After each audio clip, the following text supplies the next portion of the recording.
Property taxes do not triple in 6 years by accident. When local revenues surge while affordability tightens, that is not just inflation. That is a funding signal. What we are watching is not simply higher home prices or political noise. It is the interaction between fiscal pressure, debt sustainability mechanics, and the structure of housing finance. Our strategy does not begin with predictions of collapse. We begin with mechanisms. Property tax collections have expanded dramatically since 2019, while national debt has climbed into the mid-$30 trillion range, with projections rising over the next decade. The important question is not whether governments print money. It is how debt is managed relative to nominal growth and real rates. Sovereigns historically rely on some combination of moderate inflation tolerance, financial repression, and maturity extension. That process is gradual. When local governments face structural budget gaps, they lean on property assessments because real estate is immobile and taxable. That increases carrying costs. Higher property taxes, higher insurance, and higher mortgage rates compress household cash flow. But compression alone does not create a cascade. A cascade requires credit stress.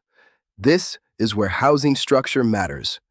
Since the global financial crisis, large institutions often purchase non-performing loans in blocks rather than allowing broad, open market liquidation.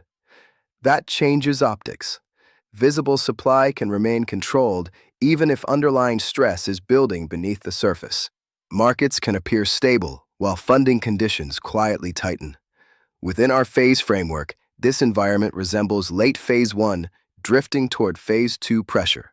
Liquidity remains the dominant stabilizer, but affordability strain is rising. Over the next 3 to 6 months, we assign roughly 60% probability that phase 1 persists in a choppy form if liquidity remains supportive. We assign roughly 30% probability that phase 2 multiple compression emerges by mid-2026 if hiring rates weaken and credit spreads widen. A full phase 3 credit stress event within the next 12 months remains closer to 20% unless funding markets deteriorate materially. If you find this type of signal-driven, mechanism-first analysis helpful, consider subscribing. It ensures you continue receiving structured phase-based breakdowns so you can evaluate macro risk through sequencing rather than headlines. This content is for educational purposes only and reflects probabilistic analysis, not investment advice. What confirms escalation is not sentiment. It is rising delinquencies, widening high-yield spreads, sustained weakness in hiring rates, and long-term yields either stalling or falling in response to stress.